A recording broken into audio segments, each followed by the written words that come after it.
법무부가 제주에 머물고 있는 예멘 난민 신청자 중 339명에게 인도적 체류를 추가로 허가했습니다. 이들은 앞으로 1년간 합법적으로 국내에 머물 수 있게 됐고 제주도를 벗어나는 것도 가능해졌습니다. 인도적 체류 허가를 받은 예멘인들은 1년마다 기간 연장 허가를 받아야 합니다. 가족은 우리나라로 초청할 수 없고 건강보험 가입 등에도 제한을 받습니다. 시민들 반응은 엇갈립니다. 인도적 차원에서 옳은 결정이라는 평가와 함께 범죄와 문화적 충돌에 대한 우려도 있습니다. 생리대에서 라돈이 기준치 이상 검출됐다는 어제 JTBC 보도에 대해서 해당 업체 측이 시험 결과서를 공개하며 해명했습니다. 하지만 이 시험 성적서를 작성한 검사기관은 잘못된 해명이라고 했고 생리대에서 나오는 방사선량이 기준치의 3.8배에 이르는 것으로 나타났습니다. 원자력안전위원회는 이 생리대에 대한 조사 결과를 다음 주에 발표합니다. 교황청을 국빈 방문한 문재인 대통령이 몇 시간 후인 우리 시간 새벽 1시부터 성 베드로 성당에서 열리는 한반도 평화를 위한 특별 미사에 참석합니다. 문 대통령은 미사 중에 연설을 하는데 북한 비핵화를 위한 프란치스코 교황의 역할을 요청할 예정입니다. 올해 초 정규직으로 전환한 서울교통공사 직원 중에 전현직 직원의 가족들이 상당수 있는 것으로 밝혀진 가운데 인사를 총괄하는 인사처장의 배우자도 포함된 사실이 뒤늦게 드러났습니다. 자유한국당은 권력을 이용한 고용세습 게이트라며 국정조사를 추진하겠다고 말했습니다. 히말라야에서 숨진 원정대 5명을 추모하기 위한 합동분향소가 김창호 대장 무교인 서울시립대에 마련됐습니다. 동료 산악인들과 시민들의 조문이 이어지는 가운데 모레 오후 합동 연결식을 진행합니다. 지하철 1호선 동인천역 위에 세워진 건물입니다. 낡은 역을 새롭게 고쳐 상권을 살리겠다며 도입한 민자 역사인데요. 내부는 사실상 텅 비어 있습니다. 10년 넘게 이런 상태다 보니 지역의 애물단지로 전락했는데요. 잠시 후 밀착 카메라에서 전해드립니다. 기름 없이 달리는 일상으로 매일을 바꾸는 현대수소 전기차. JTBC 뉴스룸을 시작합니다. 법무부가 제주도에 머물고 있는 예멘 난민 신청자 481명 중 339명에게 인도적 체류를 허가했습니다. 지난달 허가한 23명을 포함하면 모두 362명. 우리 정부가 이처럼 대규모로 인도적 체류를 허가한 건 처음입니다. 이들은 모두 제주를 떠나 다른 지역으로 이동할 수 있게 됐는데 인도적 결정을 환영하는 목소리와 함께 난민이 아닌데 왜 받아주냐는 우려도 엇갈립니다. 이번에도 공식적으로 난민을 인정한 건 아닙니다. 하지만 법무부는 이번 심사에서 보류한 85명 중 일부가 난민으로 인정될 가능성이 있다고 밝혔습니다. 먼저 이상화 기자의 보도입니다. 이번 심사로 인도적 체류가 가능해진 예멘인은 총 339명입니다. 이들은 강제 징집을 피해 난민을 신청한 사람들로 1년 동안 합법적으로 우리나라에 머물 수 있게 됩니다. 제주를 떠나 다른 지역으로 이동해 취업할 수 있고 1년이 지나면 체류 연장도 가능합니다. 다만 난민과는 달리 건강보험 등의 지원을 받을 수는 없고 범죄 사실이 드러날 경우 체류 허가가 취소됩니다. 지난 1차 심사에선 영유아를 동반한 가족이거나 임산부, 미성년자 등 23명에게 인도적 체류를 허가했습니다. 이번 심사 대상자는 총 458명이었습니다. 이 중 34명은 난민으로 인정하지 않기로 했습니다. 이들은 90일 이내 이의 신청을 하거나 한국을 떠나야 합니다. 대규모 체류 허가 결정에도 불구하고 이번에도 난민으로 인정된 사람은 한 명도 없습니다. 법무부는 2차 심사에서도 결정이 보류된 85명 중 일부가 난민으로 인정될 수 있어 추가 조사를 실시하고 있다고 밝혔습니다. 현재 인정이 가능한 사람들 일부도 심사 보류자에 포함되어 있다고 보시면 되겠습니다. 최종 결론은 올해 안으로 나올 것으로 보입니다. JTBC 이상화입니다. 이처럼 인도적 체류 결정을 내린 것은 모국인 예멘의 상황을 고려했기 때문이란 게 정부의 설명입니다. 내전이 심각해 이들이 돌아갈 경우 생명과 신체의 자유가 위험할 수 있다고 본 겁니다. 체류 허가를 받지 못한 34명은 다른 나라에 배우자가 있어 그곳에 정착할 수 있거나 범죄 경력이 있는 이들이었습니다. 정원석 기자입니다. 예멘에선 지난 4년간의 내전으로 1만 명 이상이 숨진 것으로 추정됩니다. 자국을 떠나 해외에서 난민 생활을 하는 사람도 19만 명에 육박하는 것으로 전해집니다. 하지만 우리나라에서 난민으로 보호받으려면 인종이나 종교, 국적, 특정 사회 집단의 구성원 또는 정치적 견해 등 5가지 박해 요건 중에 최소한 하나가 인정돼야 합니다. 그런데 법무부는 예멘 내전을 이 5가지 요건에 해당하지 않는다고 판단했습니다. 다만 이들을 추방할 경우 불안한 신분 때문에 예멘뿐 아니라 경유국에서 생명이나 신체의 자유를 침해당할 수 있다고 봤습니다. 이에 따라 인도적 차원에서 1년간 임시로 체류할 수 있도록 결정했다는 겁니다. 현재 예멘의 심각한 내전 상황, 체포, 구금 가능성 등을 종합적으로 고려하여 추방할 경우 생명 또는 신체의 자유를 침해당할 수 있을 것으로 판단되는. 다만 34명은 인도적 체류도 허용되지 않았습니다. 이들은 제주도에 오기 전 예멘이 아닌 제3국에서 태어나 생활했거나 다른 나라의 배우자 등이 있어 그곳에 정착이 가능한 사람입니다. 또 이번 심사에서 10살 이상을 대상으로 마약 검사를 실시했는데 양성 반응이 나온 4명도 체류 허가를 받지 못했습니다. 폭행 등 범죄 경력이 있는 사람도 제외됐습니다. 허가를 받지 못한 예멘인들은 이의 신청을 할 수 있고 행정소송도 가능해 당분간 제주에 남아 또다시 체류를 위한 문을 두드릴 것으로 보입니다. JTBC 정원석입니다. 예, 이렇게 인도적으로 체류하게 된 예멘인들은 앞으로 1년간 어떤 신분으로 우리나라에 머무는지, 또 이들에 대한 관리는 어떻게 이루어지는지 궁금한 부분들 많으실 겁니다. 취재기자와 한 걸음 더 들어가서 짚어보겠습니다. 자, 강보들 기자, 일단 인도적 체류자와 공식 난민의 차이부터 좀 짚어봐야 될 것 같습니다. 이제 체류할 수 있는 기간부터 좀 다른 거죠? 일단 난민으로 인정받으면 체류 자격 F2를 받습니다. 이 경우는 3년마다 자격이 갱신됩니다. 새로운 국적을 취득하는 등의 사유가 생기지 않는 한 사실상 무제한 체류할 수 있습니다.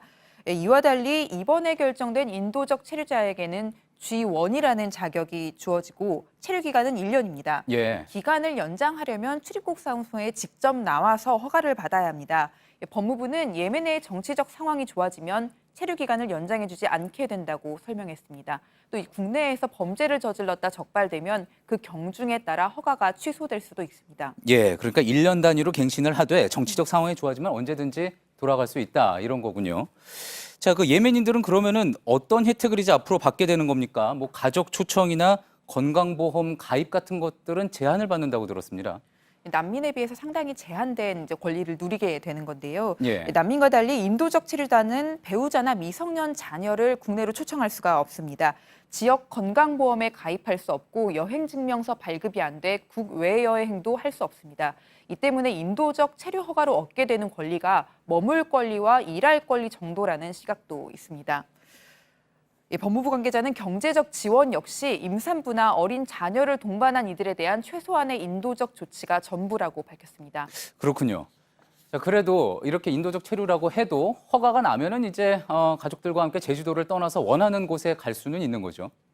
다음 주 초에 체류 허가 통지와 함께 출도 제한이 풀리면 그때부터는 자유롭게 어디든 가서 살 수 있습니다. 예. 아직 오늘 이제 허가가 결정된 339명 중에 몇 명이나 거주지를 옮길지에 대해는 아직 알 수가 없는데요. 제주 출입국 외국인청은 허가를 통지하면서 제주를 떠날지 의사도 물을 예정입니다. 일단 지난 9월에 1차로 인도적 체류 허가를 받은 23명 중에 현재 내륙에 온 사람은 12명입니다. 그렇군요. 23명 중에 내륙으로 온 사람이 12명인 거군요. 자, 그러다 보니까 이들이 제주도를 떠나면 어디서 뭘 하는지 관리가 제대로 되겠느냐 하는 일각의 걱정도 있습니다. 법무부는 새로운 곳에 전입한 날로부터 14일 이내에 관할 관서에 이제 바뀐 주소를 신고하도록 되어 있다고 설명했습니다. 이를 어길 경우에는 출입국 관리법에 따라 처벌받게 됩니다. 또 법무부는 이들의 사회 정착을 돕는 한편 관리를 위해서 멘토링 시스템을 운영하겠다고 밝혔습니다. 예. 현재 전국에는 73명의 멘토가 위촉돼 있습니다. 이들이 지금까지 2번에 걸쳐 체류 허가를 받은 예멘인 362명을 관리하게 됩니다. 그러니까 한 명당 5명 정도와 연락을 주고받으면서 돕기도 하고 이들의 현황을 점검하는 역할을 하게 되는 겁니다. 그렇군요. 자, 마지막으로 궁금한 부분이 또 이겁니다. 난민을 인정을 한 게 아니라 인도적 체류자 지위를 준 건데요. 해외에서도 혹시 이런 비슷한 조치를 취한 사례가 있습니까? 예, 우리나라처럼 난민 협약에 가입한 많은 나라들이 난민 제도뿐만 아니라 그와 유사한 제도로 자국에서 살기 어려운 사람들을 보호하고 있습니다. 예를 들어 미국은 임시보호지위라는 제도를 운영합니다. 2017년 9월 이전에 입국해 있던 1,250명의 예멘인에게 임시보호지위를 부여했는데요. 지난 7월에는 이 지위를 2020년까지로 연장하기로 결정하기도 했습니다. 영국에는 인도적 보호, 호주는 송환 시 중대한 해가 우려되는 자를 위한 보호 비자 제도를 운영 중입니다. 예, 잘 들었습니다. 강보들 기자였습니다. 난민 신청을 한 예멘인들은 대부분 아직 개별적으로 체류 허가 여부를 통보받지는 못한 상태입니다. 그래도 워낙 많은 사람에게 허가가 난 만큼 대부분 들뜬 모습이었다고 합니다. 불안한 제주 생활을 접고 내륙으로 가겠다는 사람도 많았습니다. 최충일 기자입니다. 난민 신청 뒤 서귀포의 한 가구점에서 일해온 예멘인 아마르 씨와 동료들은 체류 허가가 났다는 소식에 기쁜 표정을 감추지 못했습니다. Thank you, President Korean. Thank you, Biubil, Jijo. This nice Biubil. I love you, Korean. 특히 그동안 머물던 제주를 떠나 큰 도시로 나갈 수 있게 됐다는 희망을 내비칩니다.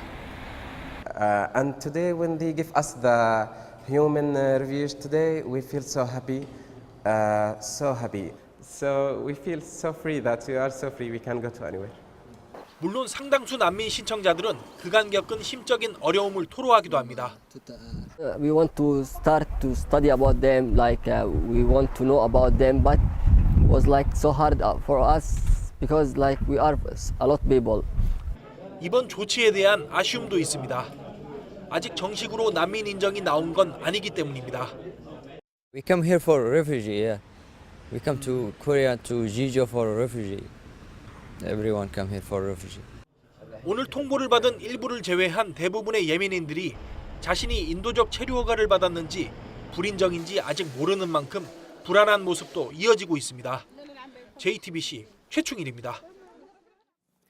제주도를 떠날 수 있게 된 예멘인들은 서울 이태원이나 경기도 안산 등 이슬람 커뮤니티가 형성된 지역으로 옮길 가능성도 있습니다. 인도적인 차원에서 수긍한다는 목소리와 함께 우려도 고개를 들고 있습니다. 시민들의 다양한 반응을 백수진 기자가 취재했습니다. 평소 난민 수용에 긍정적이던 시민들은 인도적 차원의 결정이었다고 인정합니다. 한국은 그 유엔 회원국의 하나로서 그런 국제적인 분쟁 같은 사태가 발생했을 경우에 발생한 그 난민들을 보호할 수 있거나 그들을 다시 원상 생활로 돌려보낼 수 있는. 단순히 그냥 내쫓는다라는 거는 인도적 차원에서 봤을 때 좀 아니지 않나. 네, 조금 더 사람다운 세상에서 살아가는 게 맞지 않나 싶어서. 반면 우려의 목소리도 있습니다. 정확하게 어떤 일들을 했는지에 대해서 잘 모르는 것도 있고 검증되지 않은 상태에서 범죄 문제가 제일 심각하지 않을까 솔직히. 그리고 한국 사람들하고 경쟁해야 되는 직업적인 문제 이런 것들이 너무나 많이 부담이 되고 짐이 될 것 같은 일부 시민단체는 국제법상 난민으로 단 한 명도 공식 인정을 받지 못한 게 아쉽다는 입장을 보였습니다. 인도적 체류 허가는 이분들을 제대로 보호할 수 있는 비자 체류할 수 있는 비자가 아니거든요. 모든 복지 시스템에서 다 제외가 되고. 그동안 난민 반대 집회를 해온 난민대책 국민행동은 자료를 내고 공식적으로 난민 인정을 받지 못한 만큼 이들을 송환해야 한다고 주장했습니다. JTBC 백수진입니다. 어제 뉴스룸에서는 생리대와 여성용품에서 라돈이 검출됐다는 소식 전해드렸습니다. 라돈이 중요한 거는 이 방사능을 방출하기 때문인데 실제 해당 제품에서는 기준치의 3.8배의 방사선이 나왔습니다. 한편 업체 측에서는 어제 저희 보도 이후 시험 결과서를 공개하며 방사능 위험이 없다고 강조했습니다. 하지만 JTBC 취재 결과 이 결과서는 라돈이나 방사능 방출량과는 관계가 없었습니다. 원자력안전위원회도 다음 주 이 생리대에 대한 조사 결과를 발표할 예정입니다. 먼저 오혜정 기자입니다. 계측기에서 빨간 불빛이 반짝입니다. 어제 라돈이 검출된 걸로 보도된 오늘 습관 생리대 패치 부분에서 많은 방사선이 나오고 있다는 경고입니다. 실제 측정된 방사선 양은 시간당 0.898 마이크로시버트, 이미 실내에 있던 방사선량 최고치 0.479 마이크로시버트를 빼면 0.419 마이크로시버트가 나옵니다. 라돈이 중요한 건 방사능이 나오기 때문인데 우려한 대로 기준치 3.8배에 달하는 방사선 양이 검출된 겁니다. 어제 보도 이후 오늘습관 생리대 측은 관련 시험 성적서를 공개하면서 반박했습니다. 특히 취재 과정에서 사용된 측정기의 신빙성을 의심했습니다. 하지만 전문가들의 의견은 다릅니다. 많이 나오는지 적게 나오는지 이런 거를 가리는 데에는 충분히 성능이 보장되는 기기예요. 이걸 가지고 라돈 침대를 잡아냈어요. 업체가 제시한 시험 성적서도 문제입니다. 자연 방사선에 해당되는 라돈이 아니라 요오드와 세슘 등 인공 핵종들을 조사한 겁니다. 어느 상자를 들여다봤더니 사과가 있더라. 그랬는데 제조사에서는 거기다가 우리가 배를 넣지 않았다. 이렇게 대답을 한 거예요. 완전히 동문서답을 한 거예요. 이 시험 성적서를 발급한 한국기초과학연구원 측도 성적서는 인체에 대한 안전성 평가나 피폭 방사선 양을 측정한 게 아니라고 밝혔습니다. 원자력안전위원회는 현재 조사 중이라면서 다음 주 중 결과를 발표하겠다고 밝혔습니다. JTBC 오효정입니다. 기준치를 넘는 방사선이 나오는 생활용품은 생리대뿐만이 아닙니다. 오늘 국회 정론관에서는 생활용품에 대한 방사선 측정 공개 시연회가 열렸습니다. 어제 JTBC에서 보도한 팬티라이너와 마스크팩 외에 도마와 무릎 보호대 등에서도 기준치를 수십 배 넘는 방사선이 검출됐습니다. 윤영탁 기자입니다. 어제 JTBC를 통해 보도된 팬티 라이너를 화분에 가져다 대자 반응을 보입니다. 이게 자석도 아니고 뭡니까 이게? 저희는 그 원안이랑 이렇게 이거 갖다가 성분 분석을 해달라라는 거예요.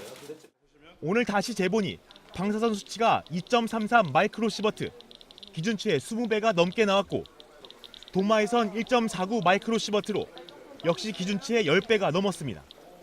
환경보건시민센터는 지난 6월부터 시민들의 제보를 받아 매트와 방석, 베개와 목걸이 같은 생활용품과 의료기기 등 35개 제품에 대한 자체 검사를 실시했습니다.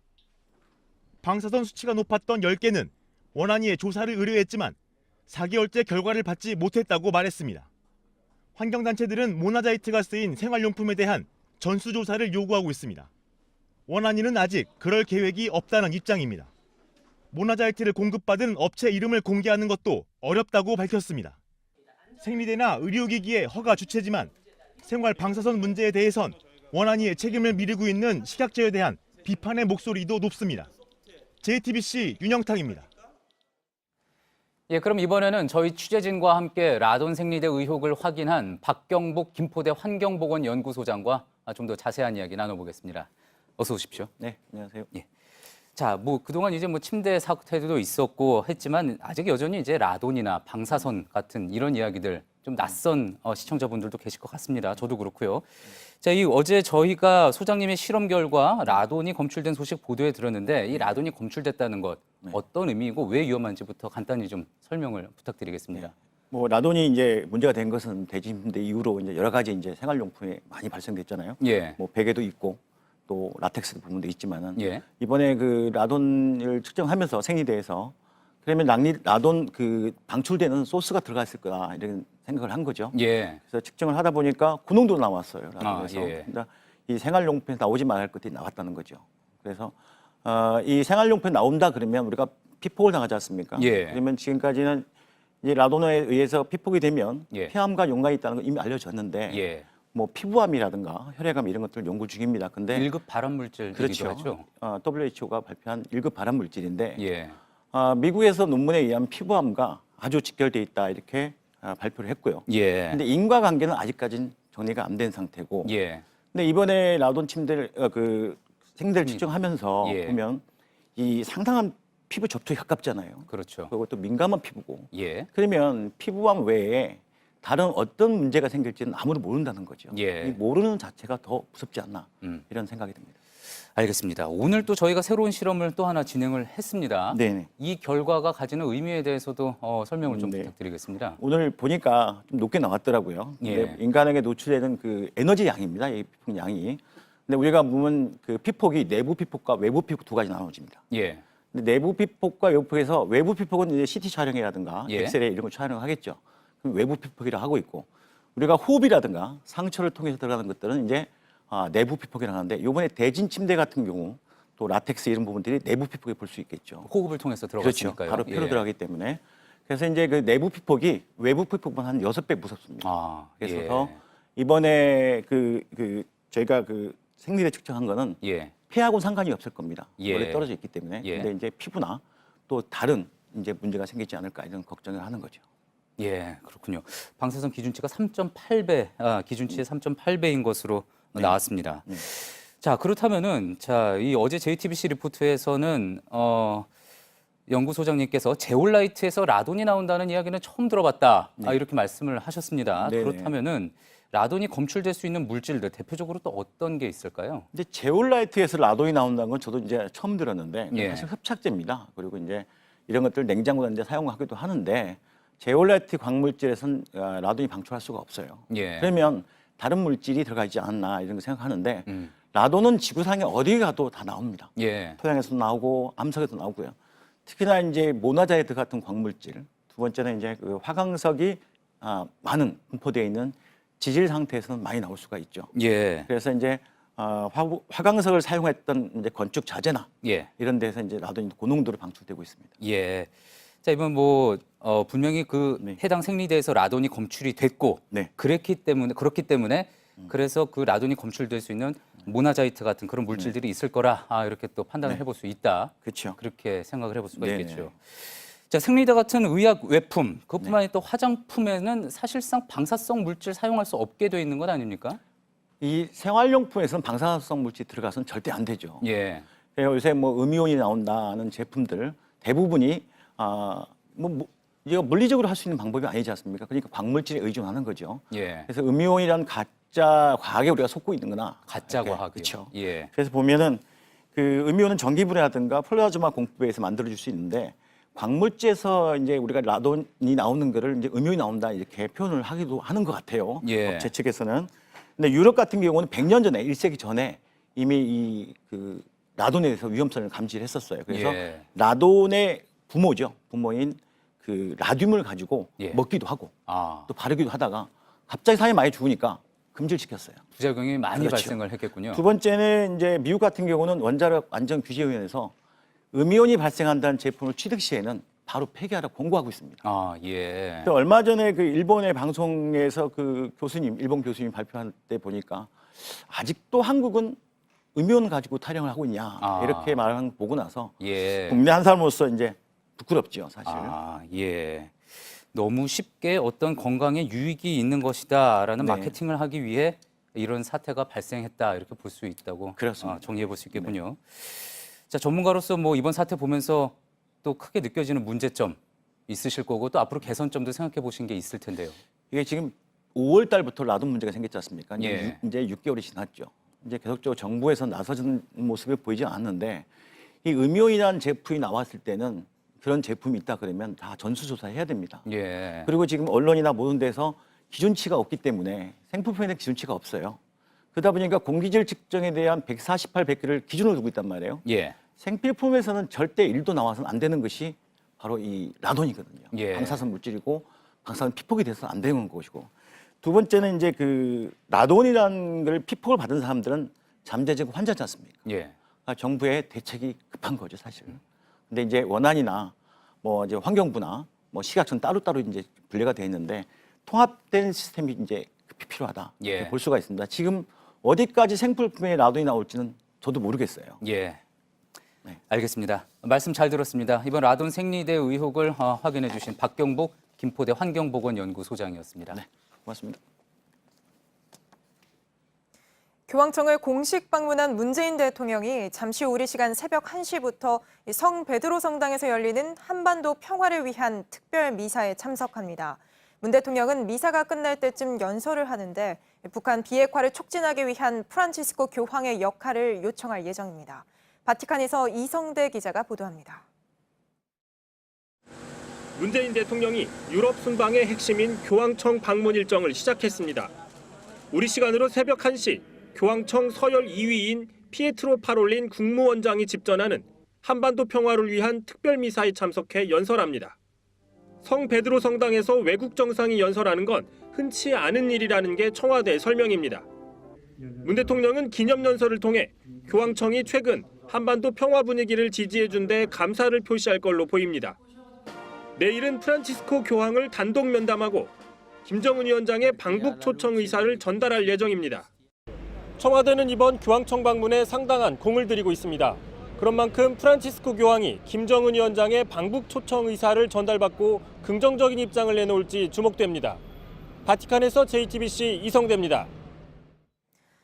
최근 한미 당국 간 대북 제재를 둘러싼 불협화음이 있는 게 아니냐는 우려가 제기된 바 있습니다. 이에 대해서 청와대는 오늘 한국과 미국은 최상의 협조 관계를 유지하고 있다고 설명했습니다. 더 나아가서 일부 언론이 마치 한미 공조에 이상이 있는 듯 보도하는 데 대한 문제 제기도 했습니다. 이서준 기자입니다. 남과 북은 15일 고위급 회담에서 철도 및 도로 연결 착공식을 이르면 11월 말에 열기로 합의했습니다. 미국 국무부는 이에 대한 논평으로 남북 관계 개선은 북한의 핵 프로그램 문제 해결과 별도로 진전될 수 없다고 냈습니다. 이를 두고 일각에선 한미 공조에 문제가 있는 게 아니냐는 우려가 나왔습니다. 그러자 청와대가 전혀 문제가 없다고 해명을 내놨습니다. 김의겸 청와대 대변인은 미국 국무부가 논평 요구를 받을 때마다 자동 판매기처럼 수십 번도 더 내놓은 문장이라고 말했습니다. 한국과 미국은 최상의 협조 관계를 유지하고 있다고도 했습니다. 김 대변인은 한 발 더 나가 일부 언론의 문제를 지적했습니다. 남북 공동연락사무소 개소 전 남북사무소 한미공조 파열음, 개성 남북사무소 UN 미 제재 위반 등을 보도한 조선일보 기사를 거론했습니다. 김 대변인은 결국 개성연락사무소는 순조롭게 개소식을 했다며 파열음과 균열은 어디로 갔는지 묻지 않을 수 없다고 말했습니다. 그러면서 김 대변인은 원활한 한미 공조를 구체적인 성과로 보여줄 수 있을 것이라고 밝혔습니다. JTBC 이서준입니다. 마이크 폼페이오 미국 국무장관은 북한과의 비핵화 협상이 이란 핵 합의보다 우월한 내용이 될 것이라고 미국 외교전문지 포레너페이스 기고문을 통해 밝혔습니다. 폼페이오 장관은 최종적이고 완전하게 검증된 비핵화, 즉 FFVD 원칙이 비핵화 협상의 핵심이라며 김정은 국무위원장이 이에 동의했다고 했습니다. 서울교통공사의 고용세습 논란이 끊이지 않고 있습니다. 국회에선 교통공사 인사처장의 부인도 정규직으로 전환됐는데 공개한 명단에서 누락됐다는 폭로가 나왔는데요. 확인해보니 사실이었습니다. 서울교통공사는 해당 인사처장을 직위 해제하고 사과문을 발표했습니다. 이수정 기자입니다. 서울교통공사 김모 인사처장의 부인 A씨는 2001년 5월부터 서울교통공사의 기간제 근로자로 일했습니다. 식당에서 반찬을 만드는 일을 하던 A씨는 2008년 1월 무기계약직이 됐고 올 3월 정규직인 일반직으로 전환됐습니다. 그런데 서울교통공사가 한국당 유민봉 의원실에 제출한 정규직 직원의 친인척 및 노조 간부 현황에서 A씨는 빠져 있었습니다. 한국당 김용태 의원은 정규직 전환 과정을 총괄한 인사처장이 부인의 이름을 뺀 것 아니냐고 비판했습니다. 인사처장은 자기 처의 존재 여부를 108명 우리 공개한 명단에서 뺐습니다. 총괄했던 기획처장이었고 지금 인사처장인 분이 이 부인이 이 우리 전수조사 대상에서 자기를 삭제했다는 점 참으로 기가 막히고 한편으로는 가증스럽게 짝이 없다는 점 제가 분명히 밝혀드리는 바입니다. 서울교통공사는 오늘 오후 김태호 사장 명의의 사과문을 냈습니다. 108명의 명단에서 인사처장의 배우자가 누락된 대신 김모 직원의 사촌이 중복 기재된 점을 뒤늦게 확인했다는 겁니다. 공사는 김모 인사처장을 직위 해제했습니다. 또 즉시 자체 감사에 착수해 고의적으로 명단에서 누락했는지 조사하겠다고 밝혔습니다. JTBC 이수정입니다. 이런 사실까지 밝혀지면서 한국당은 공세 수위를 더욱 높였습니다. 오늘은 서울교통공사 노조가 폭력을 행사했다며 관련 동영상도 공개했습니다. 하지만 노조는 해당 동영상이 정규직 전환과는 무관한 것이라며 과도한 정치 공세라고 맞받았습니다. 강희연 기자입니다. 자유한국당은 서울교통공사의 정규직 전환 과정에 노조가 조직적으로 개입했다고 주장했습니다. 지난 3월 서울교통공사가 친인척 재직 현황을 조사하려 하자 노조가 직원들에게 이를 거부하라는 공문을 보냈다는 겁니다. 이 내용 자체가 워낙 천인 공노할 사안들이고 정말 계획적이고 교묘하게 집행된 채용 비리이기 때문에 이 과정에선 노조가 폭행까지 저질렀다고 주장했습니다. 한국당이 공개한 영상엔 노조원이 공사 노사협력처 직원의 멱살을 잡는 장면이 담겼습니다. 문재인 정권의 고용 세습 실태에 대해서 국민들이 이 실상을 소상히 알 수 있도록 국정조사를 강력하게 요구하고 실시하겠습니다. 하지만 해당 영상에 대해 서울교통공사 노조는 단체 협약 방식과 관련한 노조의 내부 의견이 표출된 것이라며 한국당에 대한 법적 조치도 고려하고 있다고 밝혔습니다. 또 노조는 기존 정규 직원의 친인척이 있다는 사실 자체만으로 채용 비리로 몰아가는 것은 과도한 규정이라고 주장했습니다. JTBC 강희연입니다. 가뜩이나 비리 유치원이 공개되면서 학부모들의 걱정이 큰데요. 일부 유치원들이 문을 닫겠다고 으름장까지 나서 시름은 더 깊어지고 있습니다. 한국유치원총연합회는 비리 유치원의 명단 공개를 금지하는 소송까지 냈습니다. 유치원 측의 반발에 정치권도 강경 대응을 예고했습니다. 빅민경 기자입니다. 최근 공개된 비리 유치원 명단에 포함된 경기도 광주의 한 유치원입니다. 이 유치원은 2014년부터 3년간 유치원 운영비 4억 2천만 원을 설립자의 개인 계좌로 무단이체하는 등 비위가 드러난 곳입니다. 이곳의 설립자는 유치원 6곳을 운영 중인데 오늘 갑자기 폐업하겠다는 가정통신문을 보냈습니다. 자부심을 갖고 운영했는데 비리 유치원 설립자로 낙인 찍혀 현재 학생들을 졸업시킨 후 모두 폐원하겠다는 겁니다. 사실 낙자잖아요. 엄마라는 사람들은 다른 대안들이 없는 상황이기 때문에. 이런 곳이 경기도에만 여러 곳입니다. 이뿐만이 아닙니다. 한국유치원총연합회는 비리 유치원 명단을 공개한 언론사를 상대로 명단 공개 금지 가처분 신청을 냈습니다. 손해배상도 청구할 예정입니다. 원장님들이 올바른 평가를 받지 못하고 이렇게 비리 집단으로 매도된다 그러면 여러분들 우리 자녀들이 어떻게 되겠습니까? 사립유치원 측이 반격 움직임을 보이는 가운데 명단을 최초 공개한 박용진 의원은 유치원과 교육청 사이의 유착관계 등을 공개하겠다고 예고했습니다. JTBC 백민경입니다. 유치원과 함께 어린이집도 조사하라는 요구가 커지고 있죠. 때마침 어린이집 교사들이 오늘 직접 실태를 고발했습니다. 온라인 설문조사를 했더니 급식 비리 정황을 봤다는 교사가 70%를 넘었습니다. 복지부는 어린이집 2천여 곳을 집중 점검하기로 했습니다. 배양진 기자입니다. 식판에 묽은 수프와 빵 반쪽이 덩그러니 놓여 있고 얇게 자른 사과 2조각이 간식으로 올라왔습니다. 경기도 오산의 한 어린이집에서 아이들에게 준 음식입니다. 비리 유치원 명단이 공개되자 어린이집도 함께 조사하라는 목소리가 빗발쳤던 이유가 이런 부실한 급식 때문이었습니다. 그런데 오늘 일부 어린이집 교사들이 급식 비리가 만연해 있다고 주장했습니다. 공공운수노조와 한 시민단체가 온라인 설문조사를 실시했는데 조사에 응한 보육교사 중 70%가 급식 비리 정황을 봤다고 답한 겁니다. 식자재 구입비를 아끼려 아이들에게 간식을 주지 말라고 하는 원장, 두부 두모로 50인분의 국을 끓이게 하는 원장까지. 어린이집 원장의 구체적인 비리 행위도 잇따라 폭로했습니다. 컴퓨터, 에어컨, 선풍기, 주방기구, 밥솥도 되겠죠. 이런 것들을 그냥 사놓다고만 영수증 처리를 하고 그것들이 고스란히 다 원장 집으로. 복지부는 지자체와 함께 다음 주부터 비리 정황이 있는 어린이집 2천여 곳을 집중 점검하기로 했습니다.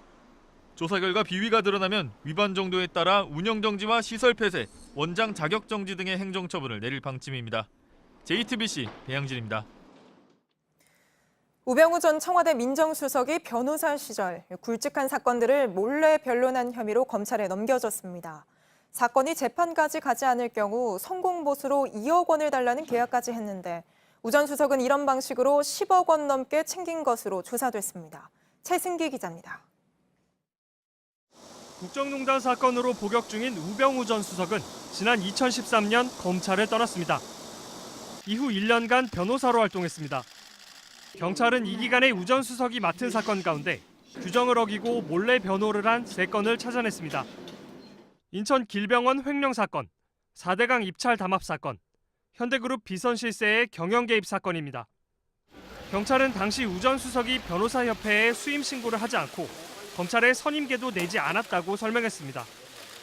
또 자신의 인맥을 이용해 사건을 해결해준다면서 모두 10억 5천만 원을 받았지만 실제로는 아무런 변호 활동도 하지 않았다고 경찰은 밝혔습니다. 인맥과 친분을 활용할 수 있기 때문에 선임하지 않았나 추정하고 있습니다. 길병원 사건을 맡으면서 맺은 계약서엔 재판까지 가지 않도록 하면 성공보수로 2억 원을 받는다는 내용도 있습니다. 경찰은 우전수석에 대해 변호사법 위반 혐의로 재판에 넘겨달라며 검찰로 사건을 넘겼습니다. JTBC 최승기입니다. 최순실 씨가 사용한 태블릿 PC 관련 보도가 조작됐다고 주장해온 미디어워치 대표 고문 변희재 씨에 대한 보석 신청이 기각됐습니다. 법원은 변 씨가 여전히 증거인멸과 피해자들에게 위해를 가할 우려가 있다고 판단했습니다. 강현석 기자입니다. 미디어워치 대표 고문 변희재 씨는 지난 5월 최순실 씨가 사용한 태블릿 PC 관련 보도가 허위라고 주장하며 JTBC 관계자들을 비방하고 공격한 혐의로 구속됐습니다. 변 씨는 최근 방어권이 보장되지 않는다며 재판부에 자신을 풀어달라는 보석 신청을 냈습니다. 이에 대해 검찰은 변 씨가 혐의를 반성하거나 진정 어린 사과를 하지 않고 있고 피해자들이 위증을 한 것처럼 자극적이고 선정적인 광고를 게재하고 있다며 풀어줘선 안 된다고 재판부에 밝혔습니다. 서울중앙지법 형사 13단독 박주영 판사는 변 씨의 보석 신청을 기각했습니다. 법원이 든 기각 사유는 형사소송법 95조 3호와 6호입니다. 3호는 증거를 인멸할 염려가 있을 때고 6호는 피고인이 재판 관련자나 친족에게 해를 가할 염려가 있을 때입니다. 구속 상태로 재판을 받게 된 변 씨의 다음 재판은 오는 29일 열릴 예정입니다. JTBC 강혜석입니다. 4일 전 서울 강서구의 PC방에서 일하던 아르바이트생이 30대 남성이 휘두른 흉기에 찔려 숨지는 사건이 있었습니다. 그런데 함께 있던 가해자의 동생이 범행에 가담했는지를 두고 논란이 됐는데요. 현장에 설치된 여러 대의 CCTV 영상을 저희 취재진이 직접 확인했습니다. 이상엽 기자입니다. 30살 김모 씨가 PC방 계산대 앞에서 아르바이트생 21살 신모 씨에게 항의하며 손가락질을 합니다. 김 씨 동생도 옆에서 거들더니 신 씨를 보고 웃습니다. 신고를 받고 경찰이 출동했지만 15분쯤 뒤 돌아갑니다. 경찰이 돌아가는 걸 확인하듯 동생은 PC방 입구 바로 앞에서 여기저기를 살펴봅니다. 몇 분 뒤 아르바이트생 신 씨가 쓰레기 봉투를 들고 나오자 동생은 형이 향한 곳으로 급하게 뛰어갑니다. 쓰레기를 버린 신 씨가 다시 PC방으로 가자 형 김 씨가 신 씨를 덮칩니다. 형이 흉기를 휘두르는 동안 동생은 신 씨를 양쪽 팔로 잡고 있습니다. PC방에 있던 사람들이 다시 경찰에 신고했지만 동생은 현장을 빠져나가고 형은 테이거전을 맞고 체포됐습니다. 경찰은 형을 살인 혐의로 구속 수사하고 CCTV를 확보한 뒤 집에 있던 동생을 불러 참고인 조사를 진행하고 일단 풀어줬습니다. 형 김 씨는 경찰 조사에서 홧김에 그랬다고 말했습니다. 동생은 형이 집에서 칼을 가지고 왔을 줄은 몰랐다며 신 씨를 뒤에서 붙잡은 건 말리려던 것이라고 했습니다. 경찰은 두 형제가 범행을 공모했는지에 대해 조사하고 있습니다. JTBC 이상혁입니다. 히말라야에서 새로운 등반 루트를 개척하려다 숨진 5명의 원정대가 오늘 새벽 고국으로 돌아왔습니다. 합동분향소는 김창호 대장의 모교인 서울시립대에 마련됐습니다. 분향소에 저희 취재기자가 나가 있는데 지금 연결을 해보도록 하겠습니다.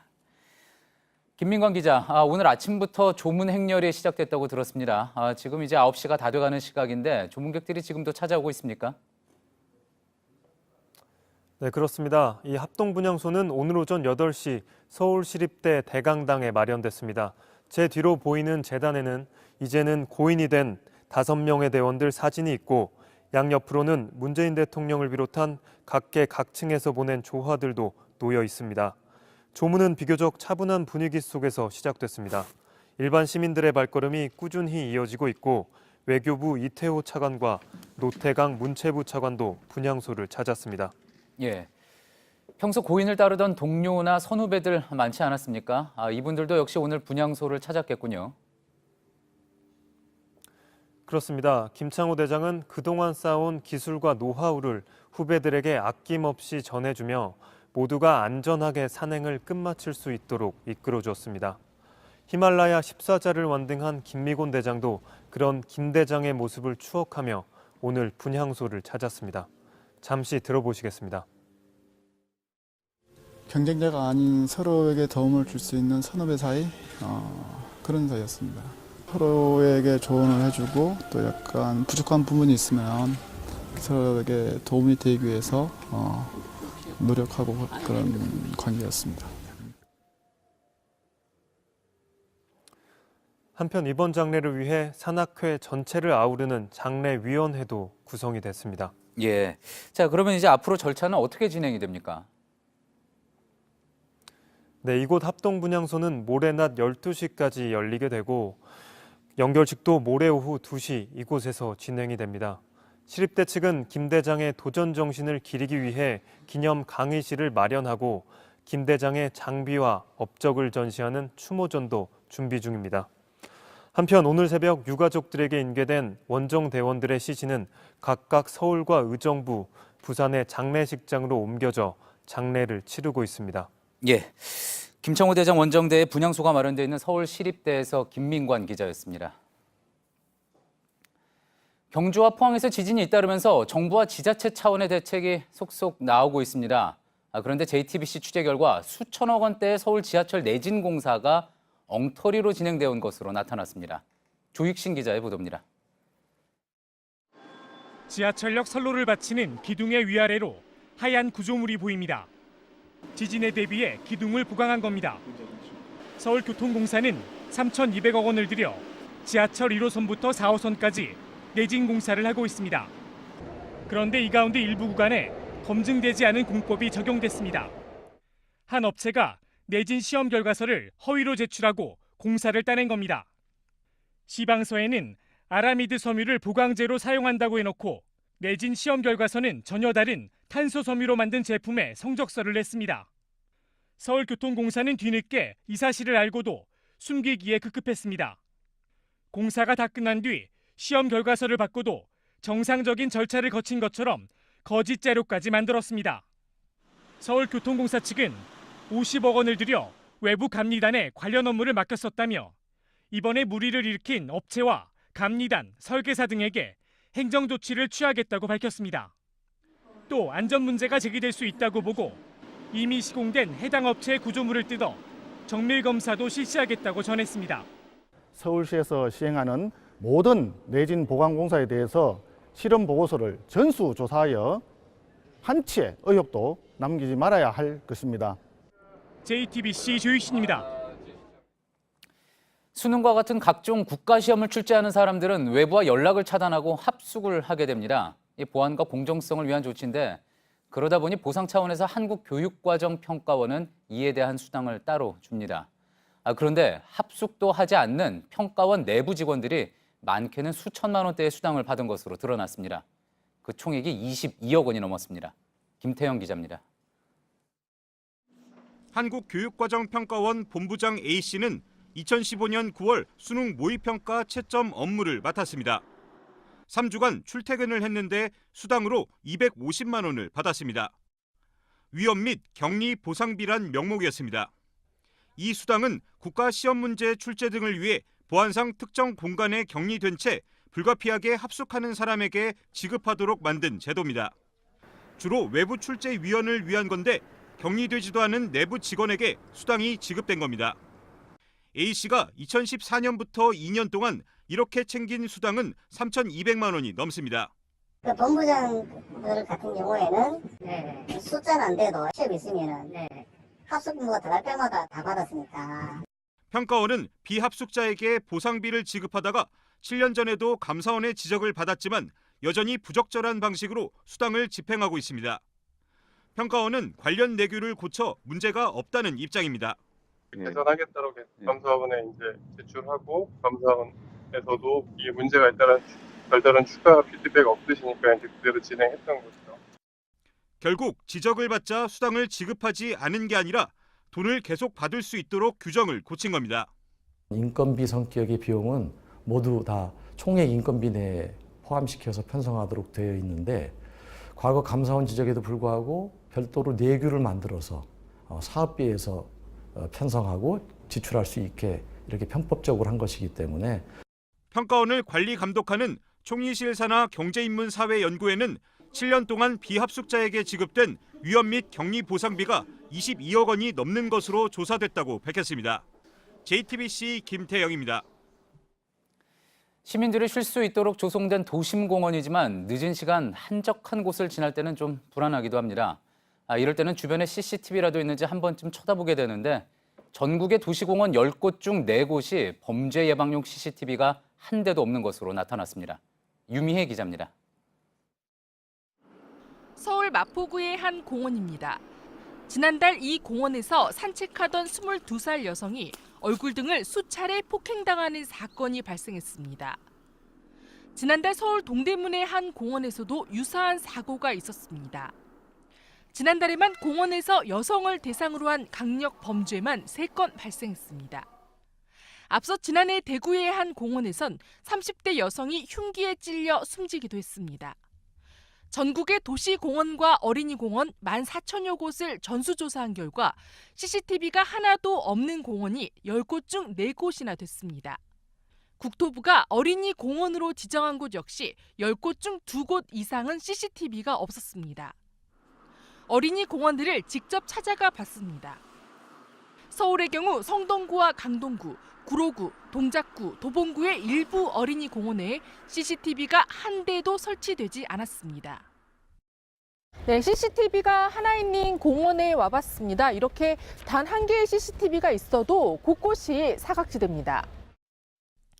특히 지방의 경우 CCTV가 한 대도 설치되지 않는 곳이 훨씬 더 많았습니다. 많은 국민들, 특히 어린이들이 자주 찾는 공원 시설에 최소한의 안전장치인 CCTV나 비상벨이 없다는 건 굉장히 큰 문제입니다. JTBC 유미입니다. 삼성 바이오로직스의 분식회계 논란이 2라운드에 들어섰습니다. 회계 장부를 석 달간 재감리한 금감원이 고의적인 분식회계가 있었다는 기존 판단을 고수하는 쪽으로 가닥을 잡았습니다. 금감원과 삼성, 또 한 번 양측 간 치열한 공방이 벌어지게 됐습니다. 송지혜 기자입니다. 금융감독원이 삼성 바이오로직스 재감리에 착수한 건 지난 7월입니다. 분식회계 혐의를 심의한 증권선물위원회 요청에 따라서입니다. 당시 증선인은 금감원이 제기했던 핵심 의혹, 2015년 자회사 가치를 고의로 부풀려 회계장부를 작성했다는 혐의에 대해 판단을 미뤘습니다. 고의성을 따지려면 시기를 넓혀 자회사가 설립된 2012년 이후부터 회계 처리가 적정했는지 따져봐야 한다는 이유에서였습니다. 석 달간의 재감리 끝에 금감원이 내린 판단은 사실상 달라지지 않았습니다. 2015년 회계 처리는 고의적인 분식이니 검찰 고발 등 중징계를 해야 한다는 겁니다. 2012년부터 2014년까지 회계 처리 역시 문제가 있었다는 판단도 더해졌습니다. 윤석헌 금감원장도 기자들과 만나 기존 결론과 크게 달라진 내용은 없을 것으로 생각한다고 말했습니다. 금감원의 이런 결론에 따라 2015년 당시 삼성물산과 제일모직의 합병을 정당화하기 위해 고의적 분식회계를 한 것 아니냐는 논란도 다시 불거질 전망입니다. 하지만 삼성바이오로직스는 국제회계 기준에 따른 적법한 회계 처리라는 입장을 고수하고 있어 향후 증선위 재심의 과정에서 양측의 치열한 공방이 예상됩니다. JTBC 송지혜입니다. 자유한국당 조직강화특별위원회 위원인 전원책 변호사가 얼마 전 탄핵 심판이 졸속으로 이뤄졌다 이렇게 말한 적이 있었죠. 그런데 오늘 역시 조광특위의 멤버인 이진곤 위원이 헌재의 탄핵 결정에 수긍하지 않는다는 취지의 발언을 했습니다. 친박근혜 진영과의 통합까지 고려한 정치적 발언이라는 분석이 나옵니다. 이윤석 기자입니다. 헌재 결정에 대해서 이것을 수긍한다든지 그런 입장은 아니거든요. 상당히 무리가 있지 않았나. 탄핵 당시 박근혜 전 대통령은 형사소추의 대상이 아니란 주장입니다. 대통령은 헌법에 있어서도 내란 및 외환의 죄를 범한 경우가 아니고는 형사소추를 당하지 않게 돼 있지 않습니까? 하지만 박 전 대통령의 탄핵 소추는 형사소추와는 다릅니다. 지난해 4월 검찰이 박 전 대통령을 뇌물죄 등으로 기소한 때는 이미 헌재의 탄핵 결정 이후입니다. 박 전 대통령의 우호적인 세력과의 통합을 고려한 정치적 발언으로 보이는 대목입니다. 앞서 전원책 변호사도 탄핵 심판을 비판하는 말을 했습니다. 탄핵 재판이 졸속으로 이루어졌다는 확신을 갖고 있습니다. 바른미래당은 한국당을 수구 보수 정당으로 규정했습니다.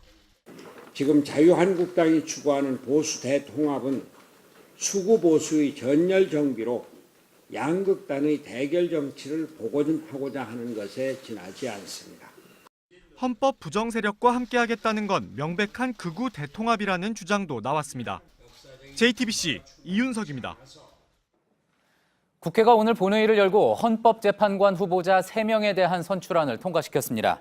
앞서 더불어민주당은 김기영 후보자, 자유한국당은 이종석 후보자, 바른미래당은 이영진 후보자를 추천해 지난달 인사청문회까지 마쳤지만 청문 보고서 채택에는 합의하지 못했습니다.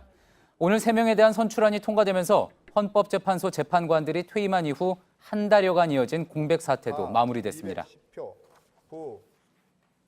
어제 영동고속도로에서 음주운전 사망 사고가 또 있었습니다. 술에 취한 운전자가 도로공사 작업 차량을 들이받아 근로자 한 명이 숨진 건데요. 바닥에 떨어진 휴대전화를 주우려다 사고를 낸 건데 이 운전자는 이미 음주운전으로 면허가 취소된 상태였습니다. 조승현 기자입니다. 사고 승용차 위에서 심폐소생술이 숨가쁘게 이어집니다. 어제 오후 3시 45분쯤 영동고속도로 인천 방면 대관령 나들목 근처에서 30살 전모 씨가 몰던 K5 승용차가 2차로에서 작업 중이던 1톤 트럭을 덮쳤습니다. 트럭 적재함에 타고 있던 55살 노모 씨가 크게 다쳐 병원으로 옮겼지만 숨졌고 트럭 운전자도 다쳤습니다. 그냥 둘이서 딱 타는 순간에 그냥 뭐가 와서 빡 걸더라고요. 전 씨는 운전 중 휴대전화를 발 아래에 떨어뜨렸습니다. 휴대전화를 줍다가 핸들이 크게 꺾이면서 2차로에 서 있던 작업 차량을 그대로 들이받은 겁니다. 전 씨의 혈중 알코올 농도는 0.127%, 면허 취소 수준이었습니다. 더구나 전 씨는 지난해 10월 음주운전으로 면허가 취소된 상태였습니다. 하지만 면허증을 반납하지 않고 가지고 있었고 사고 1시간 전 렌터카를 빌렸습니다. 연수 버전이 우리가 확인할 수 있는 게 없지 않습니까? 경찰은 전 씨에 대해 구속영장을 신청했습니다. 또다시 음주운전 사망사고가 발생하면서 음주운전 처벌을 강화하자는 이른바 윤창호법 제정 목소리가 더 커질 전망입니다. JTBC 조승현입니다. 터키에서 실종된 사우디아라비아 언론인 자말 카쇼크지가 손부위가 훼손되는 고문을 당한 뒤 참수됐다고 터키 친정부 일간지 예니샤파크가 보도했습니다. 이 매체는 카쇼크지가 사료되는 당시의 오디오를 직접 확인했다며 특히 무함마드 아로타에비 주 이스탄불 사우디 총영사가 고문이 진행되는 동안 그건 밖에서 하라, 나를 공경에 몰아넣고 있다고 말했다고 덧붙였습니다. 앞서 뉴욕타임스와 CNN도 카쇼크지가 고문 후 살해되고 시신이 훼손됐다는 의혹을 제기했습니다. 세계 최대 동영상 사이트인 유튜브가 오늘 오전 마비되면서 약 1시간 반 동안 전 세계 이용자들이 불편을 겪었습니다.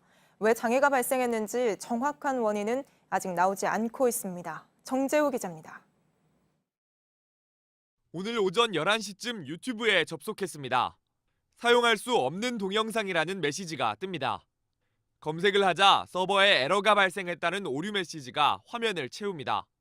세계 최대 동영상 사이트인 유튜브가 완전히 마비된 겁니다. 사용자들은 크게 당황했습니다.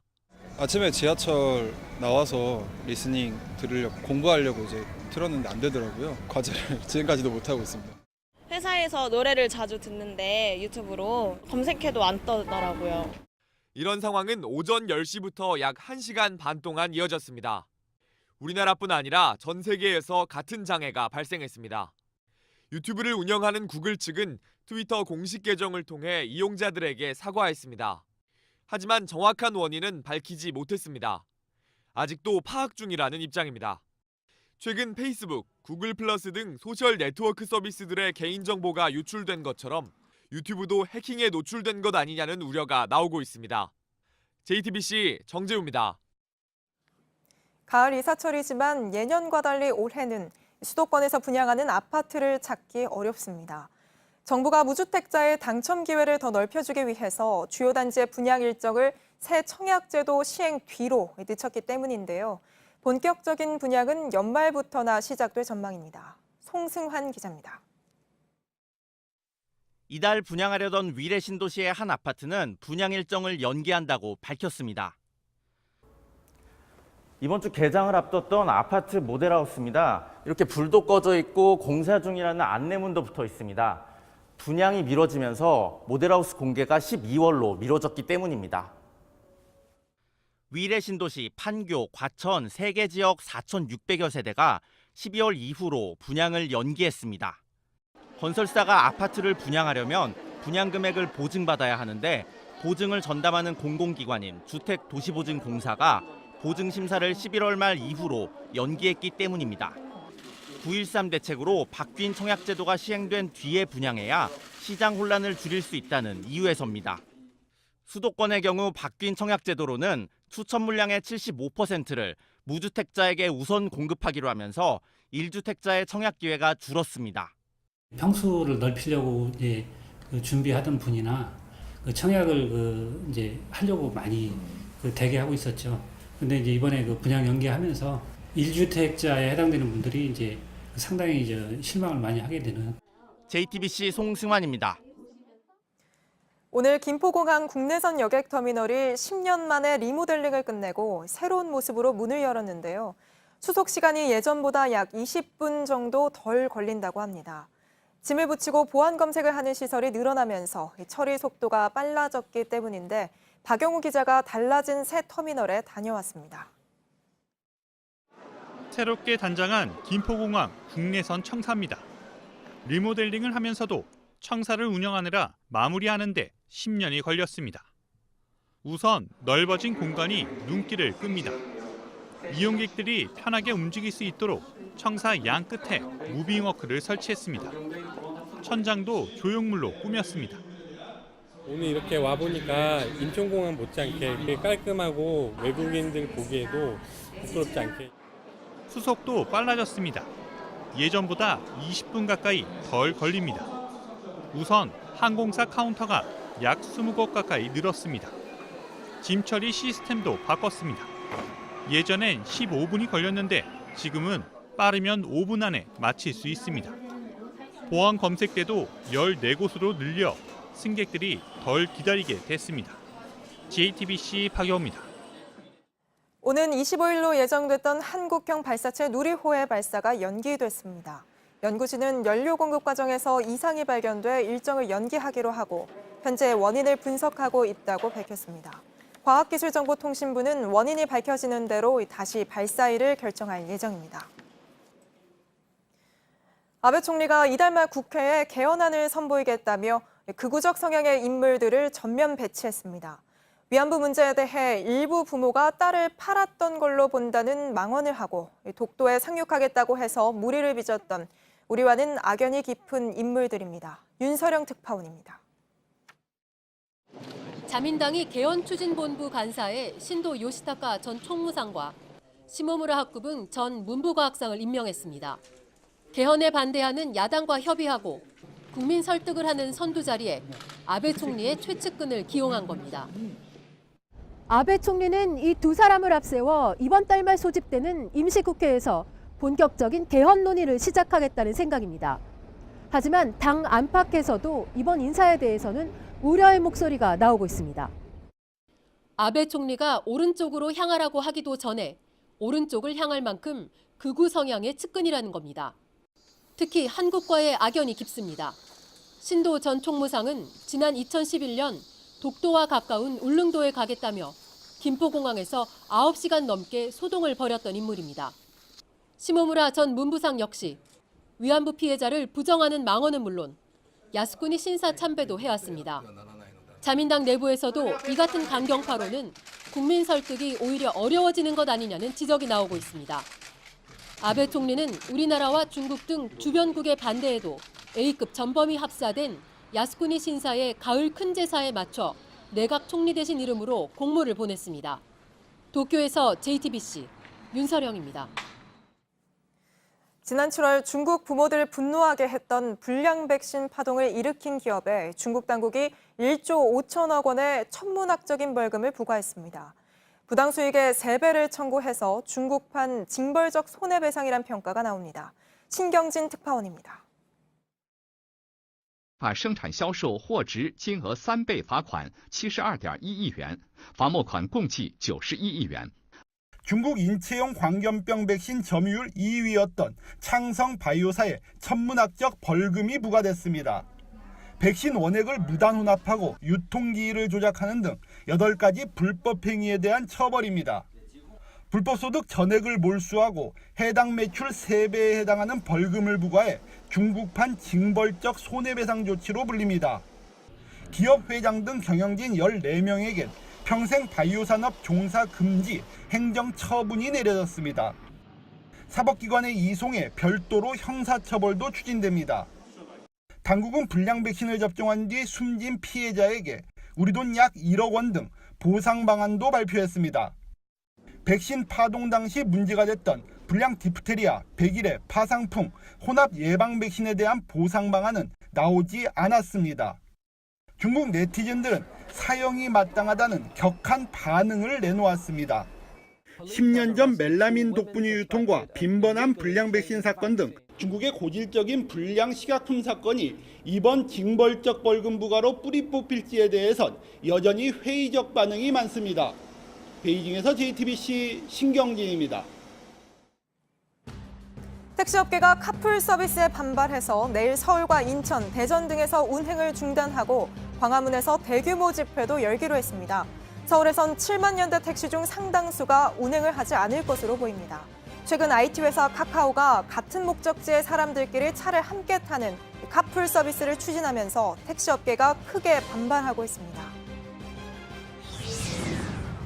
현지 시각 17일 동유럽 크림반도의 항구 도시인 케르치에 있는 한 기술대학에서 폭발이 일어나 10명이 숨지고 70여 명이 부상을 입었다고 러시아 타스 통신과 로이터 통신이 보도했습니다. 러시아 리아 통신은 이번 사고가 가스 폭발에 따른 것이라고 전했습니다. 어제 오전 경남 창원시 도심에서 국제 멸종위기종인 사막여우가 발견됐습니다. 몸길이 약 30cm의 황갈색인 이 여우는 포획 당시 다리가 부러져 치료를 받았지만 오늘 오전 끝내 숨졌습니다. 사막여우를 개인이 키우는 건 불법인 만큼 밀수됐다 탈출했거나 버려진 것으로 추정되고 있습니다. 미국 육군에서 가장 큰 사령부인 전력사령부에 사상 처음으로 여성 사령관이 부임한다고 CNN이 보도했습니다.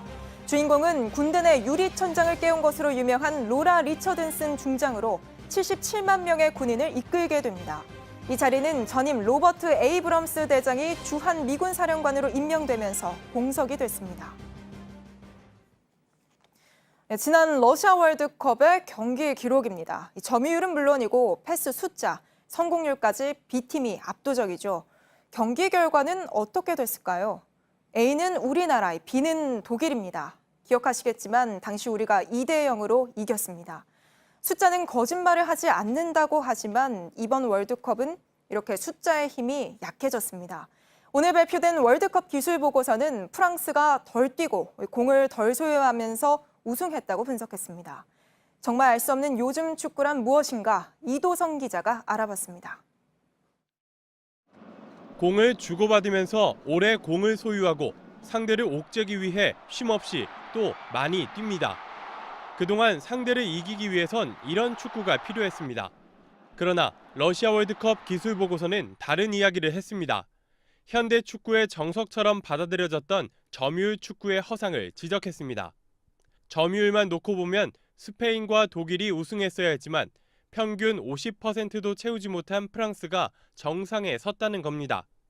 심지어 프랑스는 선수들이 뛴 거리도 32개 출전국 중 28번째였지만 승승장구했습니다.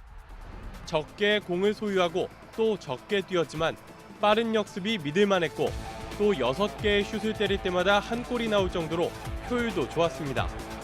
뛰어난 기술로 영리하게 축구를 하면 많이 안 뛰어도 성공할 수 있다는 걸 보여준 겁니다. 우리나라는 뛴 거리는 9위였지만 점유율과 패스 숫자에선 하위권을 맴돌았습니다. 많이 뛰었지만 패스의 효율은 떨어졌습니다. 러시아 월드컵은 요즘 축구가 양보다는 질을 내세우는 방향으로 바뀌고 있음을 보여줬습니다. 세트피스 중 특히 코너킥 상황에서 골이 많이 터졌습니다. 수비 전술이 좋아지면서 중거리 슛이 줄었지만 반대로 슛은 더 정확해지면서 골은 늘었다고 분석했습니다. JTBC 이도성입니다.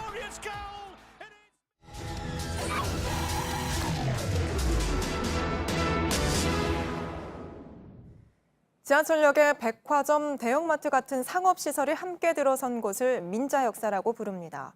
낡은 역을 서로 바꾸고 상권을 살리겠다며 만든 건데요. 그런데 일부 부도난 역사들이 그대로 방치되면서 지역 흉물이 되고 있습니다. 밀착 카메라 손광균 기자입니다. 지하철 1호선 동인천역입니다. 계단을 내려가자 매장 대신 칸막이로 둘러싸인 공간이 나옵니다. 공사 중이라는 안내문이 붙어 있지만 작업 흔적은 찾을 수 없습니다.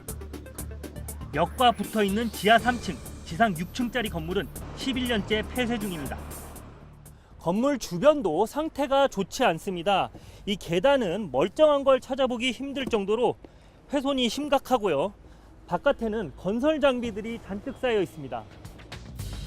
1989년 세워진 동인천 역사는 국내 두 번째 민자 역사입니다. 낡은 역을 새로 고치고 상업시설을 들여와 지역 경제를 살린다는 취지였습니다. 인천백화점이 입점해 있던 90년대 중반까지는 중심 상권으로 꼽혔지만 외환위기 등을 거치며 입지가 좁아졌습니다. 지금은 국민체육진흥공단이 운영하는 화상 경륜장만 남아 있습니다. 이게 지금은 이제 구도심이 됐지만 옛날에는 여기가 중심이었잖아. 8년 전 리모델링을 추진했지만 다시 문을 여는 데는 실패했습니다. 그 사이 건물은 재난위험시설 D등급을 받았습니다. 막 새고 있는데 건물에서 물 막 떠지고 물 새고 하는 거 잡으려면 그거 아마 몇만 원 되고 안 될 거예요 저거. 결국 건물은 지난해 말 허가 기간인 30년이 지나 한국철도공사로 넘어갔고 지난달 파산 절차에 들어갔습니다. 철거가 필요하다면 철거를 해야 되겠지만 사용할 수 있는 건물이다라고 하면 지자체 협의해서 활용 방안을 만들어야죠. 2006년 문을 연 서울 경의중앙선 신촌역도 극장을 제외하면 6년 넘게 텅 비어 있습니다. 민간 자본 700억 원이 투입됐지만 개장 초기부터 입점 업체를 찾지 못했고 최근 법정 관리에 들어갔습니다. 굉장히 넓은데 쓰는 건 하나도 없으니까 낭비 같다는 생각이 좀 들고 좀 휑하고 춥고 좀 약간 무섭은 기분이 들죠. 차라리 지역사회에 환원해야 한다는 목소리도 나옵니다. 공용 주차장 부지로 사용해서 좀 이익이 남게 돌리던가 하는 게 더 좋지 않나 그런 생각 들죠. 아예 안 쓰니까. 아예 완성을 못한 곳도 있습니다.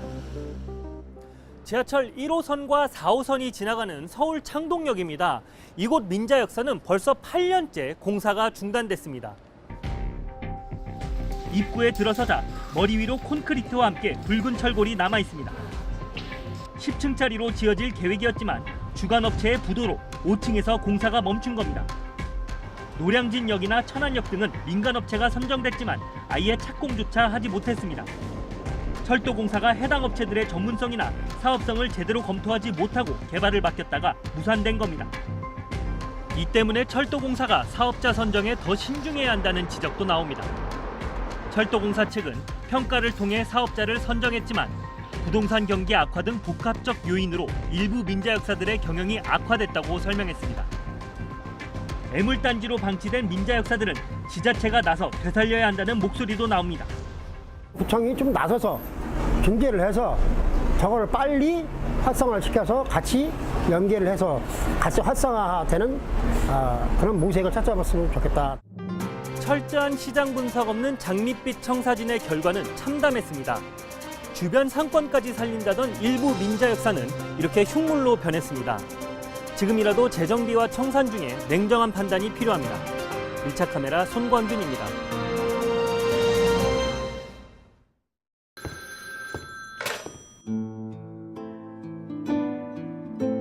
어떤 운명은 늘 그곳에서 나를 기다리고 있다.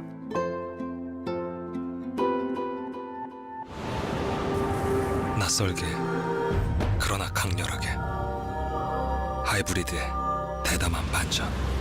뉴 제너레이션 ES300H. 렉서스.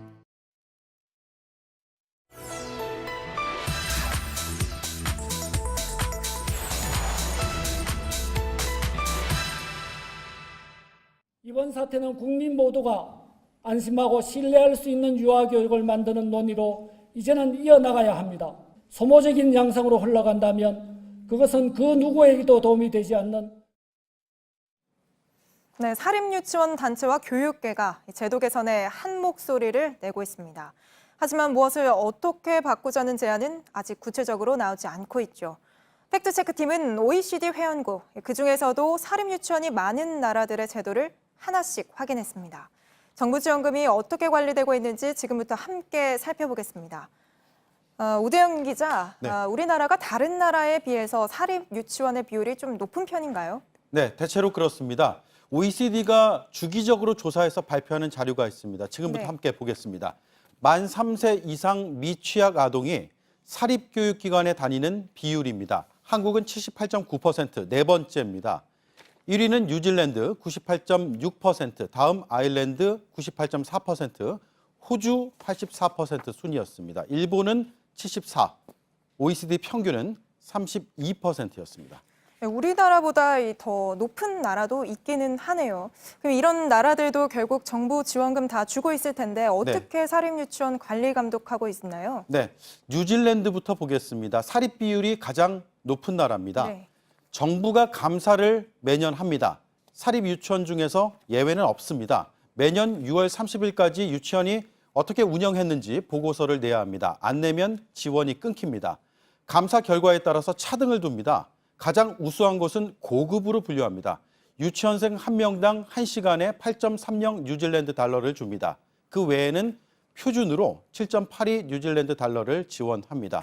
그리고 교사들의 자격 유무에 따라서 유치원이 시간당 최대 3.35 뉴질랜드 달러를 더 지원받기도 합니다.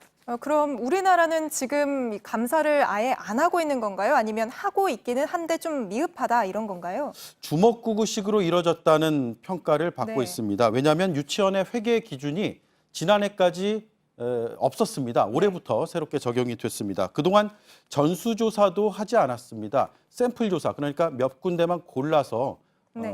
불시에 점검하는 방식을 써왔습니다. 요즘에 좀 확대되는 추세입니다. 다음 사례도 한번 소개를 해주시죠. 네, 다음은 호주입니다. 우리와는 완전히 다른 스타일의 방식을 썼습니다. 원래는 사립유치원에도 지원금을 직접 줬는데 네. 1980년대부터 유치원들이 원비를 높은 가격에 담합하는 일이 계속됐습니다. 이 때문에 각 가정에 지원하는 것으로 방식이 바뀌었습니다.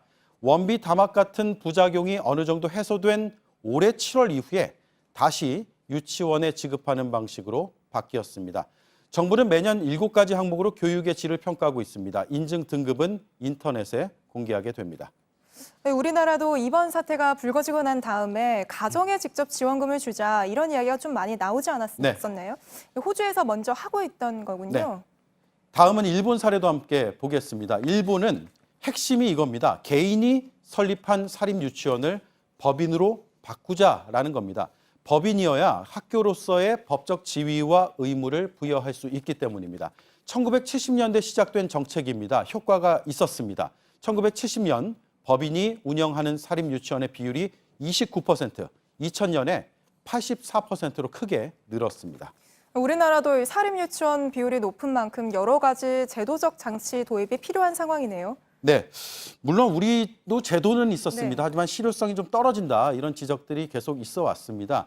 누리과정처럼 나랏돈이 본격적으로 많이 투입된 뒤에야 문제의식이 생겼습니다. 네. 전문가들과 통화를 해봤습니다. 잘 운영해온 다수의 사립유치원까지 이번 일로 문제가 있는 것처럼 비춰질까 봐 우려된다고 말했습니다. 그리고 그럼에도 불구하고 공공성을 확보해 나가는 진통으로 봐야 된다. 개선점을 반드시 찾아야 한다고 강조했습니다. 네, 팩트체크 오대영 기자였습니다.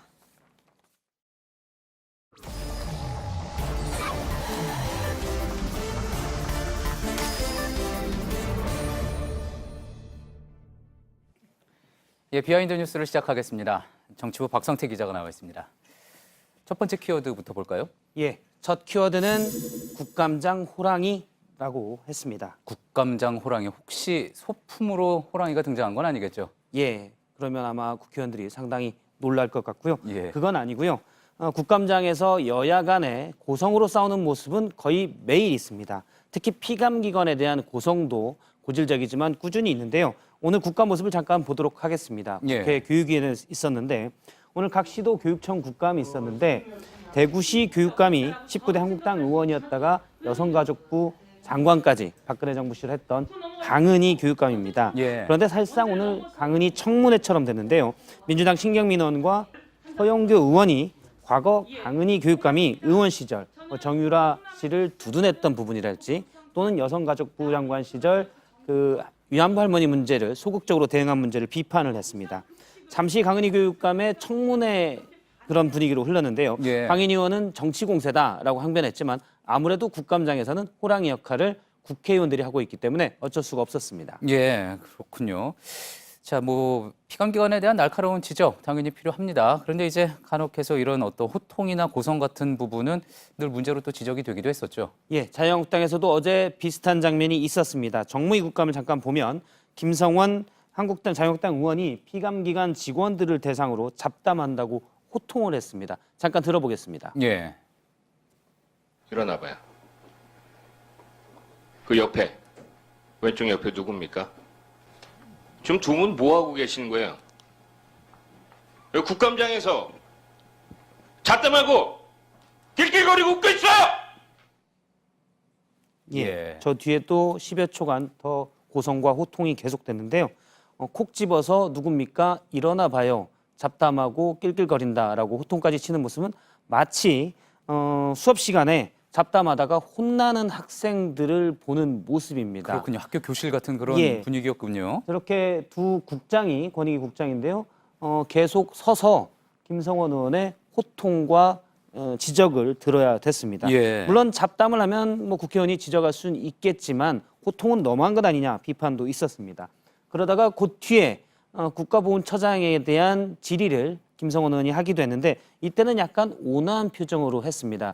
그런데 지역구 현안 문제, 김성원 의원이 본인의 지역구에 제3현충원을 유치하려고 하고 있기 때문에 이 문제에 대한 질의에서는 표정이 한결 온화해졌습니다. 예, 아무래도 뭐 지역구 현안 문제에 대해서는 뭐 호통을 치면서 할 수는 없었겠죠. 예. 알겠습니다. 두 번째 키워드 볼까요? 두 번째 키워드는 우병우의 세 달로 잡았습니다. 예, 오늘 뭐 경찰이 밝힌 내용이었죠. 우 전 수석이 전관 이후 받은 의혹 관련된 내용인 것 같습니다. 그렇습니다. 앞서 리포트에도 나왔는데요. 우 전 수석은 사건을 무마해달라는 의뢰자의 요청을 경찰이 우선 인지한 것만 놓고 보면 단 3달 안에 확실히 마무리를 한 것으로 나타났습니다. 경찰이 인지한 사건은 모두 3건인데요. 예.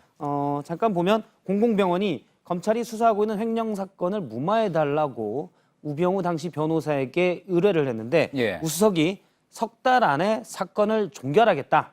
이렇게 종결시켜주겠다라고 했습니다. 예. 실제 계약 조건대로 석 달 뒤에 사건은 종결이 됩니다. 말대로 된 거군요. 그렇습니다. 예. 또 다른 모 그룹의 다른 사건도 한 달 13일 뒤에 예. 의뢰인이 원한 대로 무혐의 처분이 났고요. 한 설계 사건은 사건 선임 뒤 약 석 달 뒤 내사 종결이 됐습니다. 그런데 우병우 전 수석은 당시 그 설계 사건에 대해서 어떤 변호 활동을 했는지 잘 기억이 나지 않는다라고 경찰에게 진술을 했는데요. 예. 본인이 기억도 나지 않는 변호 활동을 했는데 사건은 무혐의로 석 달 안에 종결이 된 겁니다. 그렇군요. 외형적으로만 보면은 부탁하는 족족 사건 해결, 그러니까 아주 깔끔하게 해결이 된 그런 모습인 건데. 예, 석 달 안에 해결됐습니다. 혹시 뭐 하지만 다른 변호사들도 같이 이제 뛰지 않았겠습니까? 그렇기 때문에 꼭 우병우 전 수석 때문이다 이렇게 단정하기는 힘들 수도 있는 거 아닙니까? 그렇습니다. 다른 변호사들도 있는 사건들이 있었습니다. 대형 로펌 변호사들도 같이 있었고요. 하지만 일단 사건을 무마시켜서 정관예우 의혹을 지금 받고 있는데 경찰이 조사한 바에 따르면 당시 의뢰인이 예. 아무래도 검찰에서 곧 나온 당시 우병우 변호사가 전관이기 때문에 검찰 내에 있을 인맥을 잘 활용해서 사건을 무마해 줄 것으로 보고 사건을 무마시켜서 의뢰를 했었고요. 예. 실제 우병우 당시 변호사도 성공 보수를 받았기 때문에 스스로 본인의 역할이 있다고 입증한 성공 보수도 받았습니까? 그렇습니다. 그래서 예. 스스로 입증한 셈입니다. 당시 경찰이 인지한 사건만 놓고 보면 우병우 당시 변호사는 석 달 안에 모두 일을 깔끔하게 처리했는데 예전에 우병우 전 수석에 대한 평가는 당시 이제 박영수 특검이 데리고 일을 했는데 일은 참 잘한다. 점점 이런 평가를 많이 받기도 했습니다. 예. 참 그렇군요. 알겠습니다. 세 번째 키워드 볼까요? 세 번째 키워드는 모두가 하나 돼요로 했습니다. 예. 자주 듣는 이야기 같은데 이번엔 누가 한 이야기입니까? 홍준표 전 자유한국당 대표의 얘기인데요. 홍준표 전 자유한국당 대표가 어제 오늘 여러 차례 당의 단합을 강조했습니다.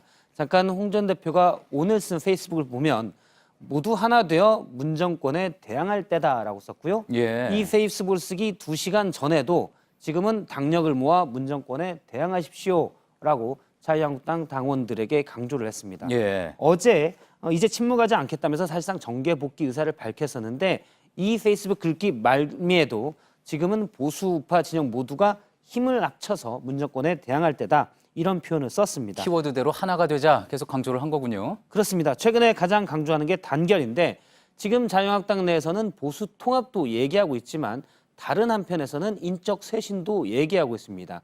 특히 인적 쇄신을 주도하고 있는 전원책 조강특위 위원은 과거 홍준표 전 대표를 향해 대선을 패배했으면 사과하고 집에 돌아가야 한다 해서 과거의 발언만 놓고 보면 홍 전 대표도 인적 쇄신 대상이 될 수 있습니다. 예. 그래서 이런 것을 염두에 둔 발언 아니냐라는 해석이 나오고 있습니다. 그렇군요. 자, 그러니까 지금 모두 하나 되자라는 말, 전원책 변호사가 결국 인적 쇄신 계속 강조하고 있으니까 그 인적 쇄신에 대해서 반대하고 있다 이렇게 볼 수도 있겠군요. 그렇습니다. 쇄신의 대상이 될 가능성이 있기 때문에 단결을 강조한다 이렇게 볼 수도 있고요. 예. 또 쇄신의 대상이 친박이 될 것이다라는 전망들이 많은데 사실은 내년에 있을 전당대회를 앞두고 조금 쇄신의 대상이 돼서 부담스러워하는 친박들을 향해서 나는 단결을 강조한다라는 메시지도 있을 수가 있습니다. 예. 그러면서 전원책 조강특위 위원회에 대한 견제도 빼놓지 않았는데요. 당원도 아닌 분들이 당에 들어와 혁신을 주장하는 상황이라면서 깎아내렸습니다. 전원책 변호사를 겨냥해서 한 이야기입니까? 예. 조강특위 위원들, 이제 외부 위원들로 구성이 됐기 때문에 예. 이 부분을 좀 비판한 것으로 보입니다. 알겠습니다. 잘 들었습니다. 비하인드 뉴스 박성태 기자였습니다. 내일은 전국에 구름이 많은 가운데 강원 영동과 경북 동해안에 비가 내리겠습니다. 강원 산간 지역엔 첫눈이 오는 곳도 있겠습니다. 네, 저희가 준비한 소식은 여기까지입니다. 시청해주신 여러분 고맙습니다.